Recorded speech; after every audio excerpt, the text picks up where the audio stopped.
പാർലമെന്റിന്റെ budget session കഴിഞ്ഞു രാജ്യം തെരഞ്ഞെടുപ്പിലേക്ക് നീങ്ങുകയാണ്. ഏത് ദിവസം വേണമെങ്കിലും തെരഞ്ഞെടുപ്പ് പ്രഖ്യാപിക്കാം എന്ന അവസ്ഥയാണ് ഇപ്പോൾ ഉള്ളത്. പാർലമെന്റിന്റെ കാലാവധി ജൂൺ മാസത്തിലേ അവസാനിക്കുള്ളൂ എങ്കിലും ഇപ്പോഴത്തെ സാഹചര്യത്തിൽ ഒരുപക്ഷെ മാർച്ച് അവസാനവും ഏപ്രിൽ ആദ്യവുമായിട്ട് തെരഞ്ഞെടുപ്പ് നടത്താൻ ഏപ്രിൽ അവസാനം തന്നെ പുതിയ സർക്കാർ അധികാരമേൽക്കാനുള്ള സാധ്യതയാണ് കാണുന്നത്. കാരണം ഭരണകക്ഷിയായ BJPക്ക് വളരെ അനുകൂലമായ ഒരു സാഹചര്യം രാജ്യത്ത് ഉരുത്തിരിഞ്ഞ് വന്നിട്ടുണ്ട്. BJPക്ക് മുമ്പുണ്ടായിരുന്ന ഘടകകക്ഷികളെ കൂടാതെ കൂടുതൽ ഘടകകക്ഷികൾ അവരുടെ ഭാഗത്തേക്ക് വന്നിട്ടുണ്ട്. പിന്നെ രാമക്ഷേത്രവുമായി ബന്ധപ്പെട്ട് വൈകാരികമായിട്ട് ഒരു അനുകൂല അന്തരീക്ഷം ഉണ്ടാക്കിയിട്ടുണ്ട്. അതിനേക്കാൾ കൂടുതലായിട്ട് പ്രതിപക്ഷത്ത് ഉരുത്തിരിഞ്ഞ് വന്ന സഖ്യം, ഇന്ത്യ എന്ന ചുരുക്കപ്പേരിൽ അറിയപ്പെട്ട പ്രതിപക്ഷ സഖ്യം വളരെ ശിഥിലമായ ഒരവസ്ഥയിലാണ്. ഇന്ത്യൻ നാഷണൽ കോൺഗ്രസ് ആണെങ്കിൽ വളരെയധികം ബുദ്ധിമുട്ടുന്ന, ബന്ധപ്പെടുന്ന, പിടിച്ചു നിൽക്കാൻ പോലും പ്രയാസപ്പെടുന്ന ഒരു രാഷ്ട്രീയ പരിസ്ഥിതിയിലേക്ക് കടന്നുപോവുകയാണ്. അപ്പോൾ ഈ ഘടകങ്ങൾ പരിശോധിക്കുമ്പോൾ BJPക്ക് വളരെയധികം മേൽക്കൈ ഉള്ളതായിട്ട് നമുക്ക് കാണാൻ കഴിയും. BJP സംബന്ധിച്ചിടത്തോളം ശക്തനായ ഒരു നേതാവ് അവർക്കുണ്ട്, നരേന്ദ്രമോദി. അദ്ദേഹത്തിന് എതിര് നിൽക്കാൻ പറ്റിയ ഒരു നേതാവ് സ്വന്തം കക്ഷിയിലോ എതിർകക്ഷികളിലോ ഇല്ല എന്നുള്ളൊരു യാഥാർത്ഥ്യമാണ്. മോഡിയെ അന്ധമായിട്ട് വിമർശിക്കുന്നവരുണ്ട്, അന്ധമായിട്ട് എതിർക്കുന്നവരുമുണ്ട്. പക്ഷേ മോഡി എന്ന നേതാവിൻ്റെ ഒരു പ്രാഗൽഭ്യം, അദ്ദേഹത്തിന് രാജ്യത്ത് ഉള്ള വലിയ ജനസമ്മതി, അതുപോലെ അദ്ദേഹത്തിൻ്റെ മറ്റ് എതിരാളികളുടെ മേൽ അദ്ദേഹത്തിനുള്ള ഒരു മേധാവിത്വം എന്ന് പറയുന്നത് വളരെ കൂടുതലാണ്. ഇന്ദിരാഗാന്ധിയുടെ സുവർണകാലത്ത് അവർക്കുണ്ടായിരുന്ന ഒരു ജനസമ്മതിയും പണ്ഡിറ്റ് നെഹ്റുവിൻ്റെ കാലത്ത് അദ്ദേഹത്തിനുണ്ടായിരുന്ന വലിയ ജന പിന്തുണയും ഇന്ന് മോഡിക്ക് അവകാശപ്പെടാൻ കഴിയും. അന്നത്തെ ഒരു രാഷ്ട്രീയ കാലാവസ്ഥയല്ല ഇന്നുള്ളത് എന്നുള്ള വേറൊരു പ്രത്യേകതയാണ്. അതിനേക്കാൾ ഉപരി 1984 രാജീവ് ഗാന്ധിക്ക് ഉണ്ടായിരുന്ന പോലെ ഒരു അനുകൂല സാഹചര്യവും കൂടി മോഡിക്കുണ്ടായിട്ടുണ്ട്. അതെന്ന് വെച്ചാൽ 84 രാജീവ് ഗാന്ധി മത്സരിക്കുമ്പോൾ അദ്ദേഹത്തിൻ്റെ നേതൃത്വത്തിൽ കോൺഗ്രസ് ദേശീയ തെരഞ്ഞെടുപ്പിനെ നേരിടുമ്പോൾ പ്രതിപക്ഷം വളരെ ശിഥിലീകൃതമായിരുന്നു. വലിയ ഒരു അനുകൂല വികാരം, ഒരു തരംഗം എന്ന് പറയാവുന്ന രീതിയിൽ ഉണ്ടായിരുന്നു. അതുകൊണ്ടാണ് അദ്ദേഹത്തിന് 400-ലധികം സീറ്റുകൾ കിട്ടിയത്. പണ്ഡിറ്റ് നെഹ്റുവിനേക്കാളോ അല്ലെങ്കിൽ ഇന്ദിരാഗാന്ധിയേക്കാളോ വലിയ നേതാവായിരുന്നില്ല രാജീവ് ഗാന്ധി. പക്ഷേ അന്നത്തെ രാഷ്ട്രീയ സാഹചര്യം അദ്ദേഹത്തിന് വളരെ വളരെ ഗുണകരമായിരുന്നു. അപ്പോൾ അതുപോലൊരു സാഹചര്യം കൂടി ഇപ്പോൾ BJPക്ക് അനുകൂലമായിട്ട് ഉയർന്നു വന്നിട്ടുണ്ട്. അത് എന്തൊക്കെ വെച്ചാൽ, ഒന്ന് നരേന്ദ്രമോദി എന്നൊരു ശക്തനായ നേതാവുണ്ട്. രണ്ടാമത് അമിത്ഷായെ പോലെ അതിഭയങ്കരനായ ഒരു ചാണക്യൻ, തന്ത്രങ്ങൾ മെനയുന്നതിന് അവരുടെ കൂടെയുണ്ട്.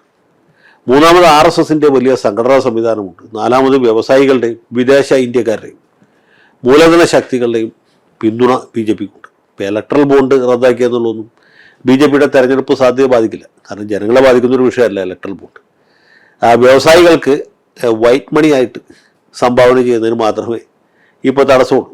എല്ലാ തെരഞ്ഞെടുപ്പിലും വിജയവും പരാജയവും തീരുമാനിക്കുന്ന ബ്ലാക്ക് മണിയാണ്, അഥവാ കള്ളപ്പണമാണ്.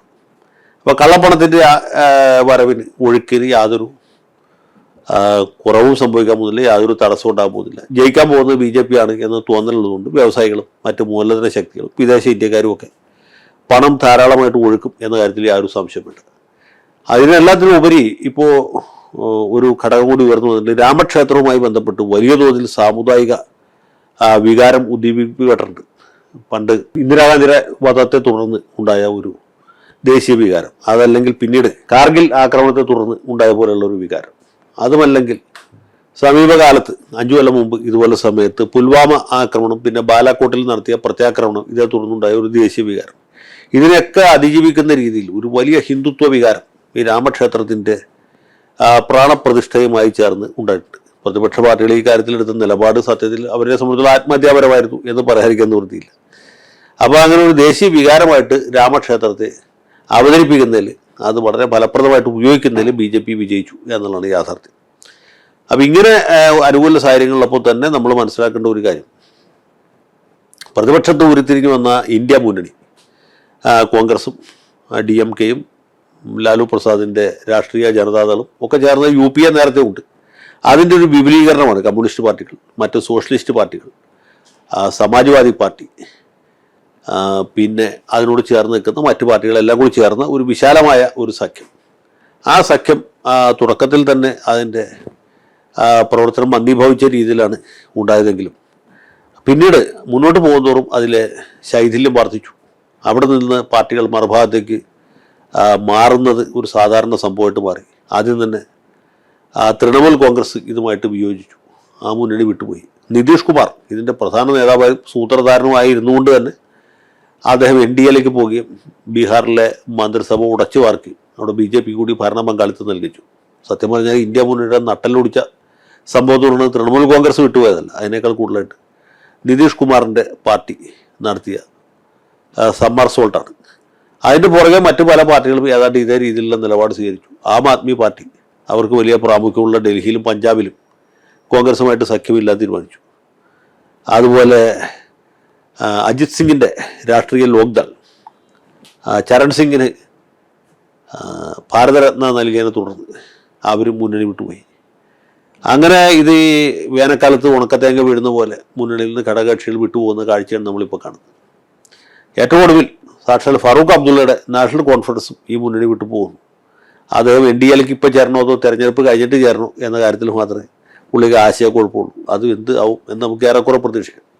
ജനതാദൾ, സെക്കുലർ പോലെയുള്ള പാർട്ടികൾ കർണാടകത്തിലെങ്കിലും ഒരു നിർണായക ശക്തിയാണ്. അവർ നേരത്തെ തന്നെ ഈ മുന്നണിയിൽ ചേരാൻ വിസമ്മതിച്ചു. അതുപോലെ മായാവതിയുടെ ബഹുജൻ സമാജ് പാർട്ടി അവരും ചേർന്നിട്ടില്ല. ബിജു ജനതാദളും അതുപോലെ YSR കോൺഗ്രസും ഒക്കെ ചേരാൻ ആണ് നേരത്തെ മുതലേ പിന്തുടർന്നുകൊണ്ടിരിക്കുന്നത്. ഇപ്പോൾ തെലുങ്കുദേശം പാർട്ടി BJPയുമായി ചേരാൻ കൂട്ടുചേരാൻ തയ്യാറായി നിൽക്കും. ഒരു പക്ഷേ പഴയ തെലുങ്കാന രാഷ്ട്ര സമിതി പോലും ഇപ്പോൾ അത് ഭാരതീയ എന്ന പേര് മാറ്റിയിട്ടുണ്ട്, ഭാരതീയ രാഷ്ട്ര സമിതി, അവരും BJPയുമായിട്ട് ചേരാം എന്ന രീതിയിൽ നിൽക്കുകയാണ്. BJPയുമായിട്ട് കൂട്ടുചേരാനായിട്ട് ചെറു പാർട്ടികളുടെ, പ്രാദേശിക പാർട്ടികളുടെയൊക്കെ വലിയ തിക്കും തിരക്കമാണ് കാണുന്നത്. ഇതെല്ലാം സൂചിപ്പിക്കുന്നത് BJP ശക്തമായിട്ട് തിരിച്ചു വരും, നല്ല ഭൂരിപക്ഷത്തോടെ തിരിച്ചു വരും എന്നാണ്.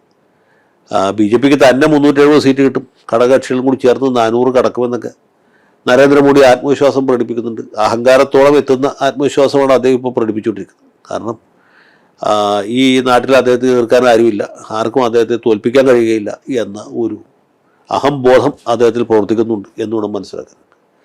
അദ്ദേഹത്തിൻ്റെ ഭാഗത്തു നിന്ന് നോക്കുമ്പോൾ അത് ന്യായയുക്തവുമാണ്. പ്രതിപക്ഷ പാർട്ടികളെല്ലാം തന്നെ മുന്നണി ശിഥിലീകൃതമായിരിക്കുന്നു. അദ്ദേഹത്തെ നേരിട്ട് എതിർക്കാൻ ത്രാണിയുള്ള ദേശീയ കക്ഷികളില്ല, പ്രാദേശിക കക്ഷികളും വളരെ കുറവാണ്.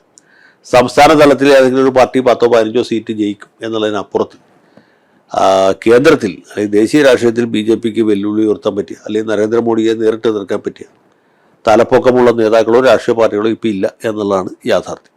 അങ്ങനെ മോഡി സത്യത്തിലൊരു ബ്രാൻഡായിട്ട് മാറിയിരിക്കും.